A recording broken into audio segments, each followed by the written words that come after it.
सभी बच्चों को जय हिंद। मैं सुरेश सुके, व्याख्याता, शासकीय कन्या उच्चतर माध्यमिक विद्यालय सुकमा, जिला सुकमा, छत्तीसगढ़।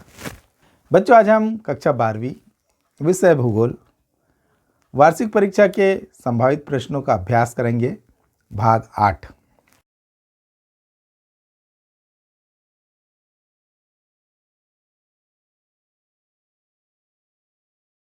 प्रश्न क्रमांक 1, जन्म दर किसे कहते हैं? उत्तर, प्रति 1000 व्यक्तियों के पीछे एक वर्ष में जन्म लेने वाले जीवित बच्चों की संख्या को जन्म दर कहते हैं। प्रश्न क्रमांक 2, विश्व की जनसंख्या घनत्व कितनी है? उत्तर, सन 2011 की जनगणना के अनुसार विश्व का औसत जनसंख्या घनत्व 33 व्यक्ति प्रति वर्ग किलोमीटर है। प्रश्न क्रमांक 3, खनिज आधारित 2 उद्योगों के नाम लिखिए। उत्तर, खनिज आधारित 2 उद्योगों के नाम इस प्रकार है। पहला लोहा इस्पात उद्योग, दूसरा एल्युमिनियम उद्योग, तीसरा तांबा उद्योग। प्रश्न क्रमांक 4, भारत के किस राज्य में सर्वाधिक अप्रवासी है? उत्तर, भारत के महाराष्ट्र राज्य में सर्वाधिक अप्रवासी है। प्रश्न क्रमांक 5, छत्तीसगढ़ में कोयला उत्खनन करने वाली कंपनी के नाम लिखिए। उत्तर, छत्तीसगढ़ में कोयला उत्खनन करने वाली company south eastern coalfields limited है, जिसे SECL कहते हैं। प्रश्न क्रमांक 6, महाप्रभु वल्लभाचार्य जी का जन्म स्थल का नाम लिखिए। उत्तर, महाप्रभु वल्लभाचार्य जी का जन्म स्थल का नाम चंपारण है। प्रश्न क्रमांक 7, छत्तीसगढ़ के किस जिला में सर्वाधिक खनिज पाया जाता है? उत्तर, छत्तीसगढ़ के सरगुजा जिला में सर्वाधिक खनिज पाया जाता है। प्रश्न क्रमांक 8, मरुस्थलीय प्रदेशों में गांव के अवस्थिति के कौन से मुख्य कारक होते हैं? उत्तर, मरुस्थलीय प्रदेशों में उन्हीं स्थानों पर गांव अवस्थित होते हैं जहां पहला जल उपलब्ध हो, दूसरा गांव के आसपास चारागाह हो, तीसरा केंद्रीय भाग में जमींदार या मुख्य समुदाय हो, चौथा निम्न तबके के लोग गांव के बाहर बसते हैं। प्रश्न क्रमांक 9, भारत में प्रवास के आर्थिक प्रभाव को लिखिए।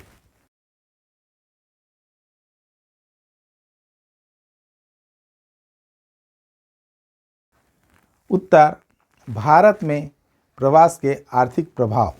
थॉमस के अनुसार स्थान परिवर्तन करने वाले प्रायः बलिष्ठ व नौजवान ही होते हैं, जबकि बाल, वृद्ध तथा दुर्बल आदि सभी पीछे रह जाते हैं। नौजवान लोग जिस देश में पहुंचते हैं उसे शक्तिशाली बनाकर उसका आर्थिक विकास करते हैं, जबकि बच्चे, बूढ़े व दुर्बल लोगों की कार्य क्षमता कम होने के कारण उन्हें अपने ही देश का आर्थिक विकास में योगदान नहीं होता, आर्थिक विकास पिछड़ जाता है। प्रवास से विदेशी मुद्रा प्राप्त होती है। सन 2002 में भारत ने प्रवासियों से 110 खरब अमेरिकी डॉलर प्राप्त किए थे। प्रश्न क्रमांक 10, लौह इस्पात उद्योग को आधारभूत उद्योग क्यों कहा जाता है? उत्तर, लौह इस्पात उद्योग यह आधुनिक उद्योगों का आधार है, जैसे परिवहन, कृषि यंत्र, मशीनें आदि। संपूर्ण आधुनिक सभ्यता और विकसित उद्योग लोहा इस्पात उद्योग पर ही आधारित है तथा अन्य उद्योगों की स्थापना में इससे सहायता मिलती है।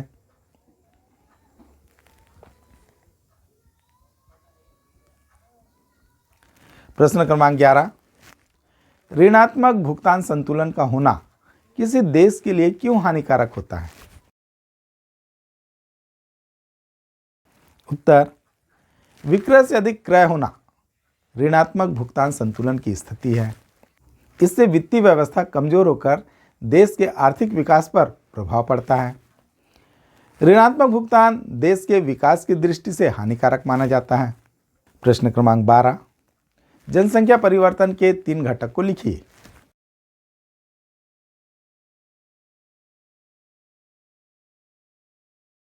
उत्तर, जनसंख्या परिवर्तन के 3 घटक इस प्रकार है। पहला जन्म दर, प्रति 1000 व्यक्तियों के पीछे एक वर्ष में जन्म लेने वाले जीवित बच्चों की संख्या को जन्म दर कहते हैं। जहाँ जन्म दर अधिक होता है वहाँ जनसंख्या अधिक एवं जहाँ जन्म दर कम होता है वहाँ जनसंख्या कम होती है। दूसरा, मृत्यु दर। प्रति 1000 व्यक्तियों के पीछे एक वर्ष में मरने वाले लोगों की संख्या को मृत्यु दर कहते हैं। जहाँ मृत्यु दर अधिक होगी वहाँ जनसंख्या कम एवं जहाँ मृत्यु दर कम होगी वहाँ जनसंख्या अधिक पाया जाता है। तीसरा, प्रवास। व्यक्ति का एक स्थान से दूसरे स्थान पर जाना प्रवास कहलाता है। जहाँ से प्रवास होता है वहाँ जनसंख्या कम और जहाँ प्रवास होता है वहाँ जनसंख्या अधिक होती है। प्रश्न क्रमांक 13, दिए गए चित्र को देखकर प्रश्नों के उत्तर दीजिए।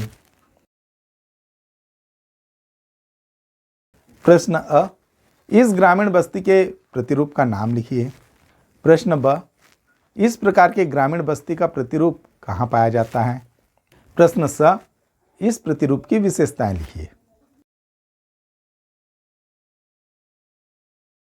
उत्तर, दिए गए इस ग्रामीण बस्ती के प्रतिरूप का नाम आयताकार अथवा चौकपट्टी प्रतिरूप है। उत्तर ब, इस प्रकार के ग्रामीण बस्ती का प्रतिरूप भारत में गंगा के मैदान में मिलते हैं। उत्तर स, इस प्रतिरूप की बस्ती की विशेषताएं सड़कें एवं गलियां सीधी एवं एक दूसरे को समकोण पर काटती है। प्रश्न क्रमांक 14, भारत के प्रकृतिकरण की व्याख्या कीजिए। उत्तर, मानव इस ब्रह्मांड का एक महत्वपूर्ण अंग है। प्रौद्योगिकी किसी समाज के सांस्कृतिक विकास का सूचक होती है। मानव ने प्राकृतिक नियमों को समझने के बाद ही प्रौद्योगिकी का विकास किया। घर्षण और ऊष्मा की संकल्पना से मानव ने अग्नि की खोज की। डीएनए एवं आनुवंशिकी के रहस्यों को समझने के बाद अनेक बीमारियों के लिए औषधियों का निर्माण किया। प्रकृति का ज्ञान प्रौद्योगिकी को विकसित करने में महत्वपूर्ण है। प्रौद्योगिकी के विकास से मनुष्य पर प्रकृति की बंदिशें कम होने लगी। मनुष्य प्राकृतिक संसाधनों पर प्रत्यक्ष रूप से निर्भर है। ऐसे मानव समाज के लिए भौतिक पर्यावरण मातृवत है। तो बच्चों, इसी के साथ ही हमारी आज की क्लास यहीं पर समाप्त होती है। मैं उम्मीद करता हूँ आपको मेरी क्लास पसंद आई होगी। इसे ज़्यादा से ज़्यादा लाइक करें, शेयर करें और सब्सक्राइब करें। धन्यवाद। जय हिंद।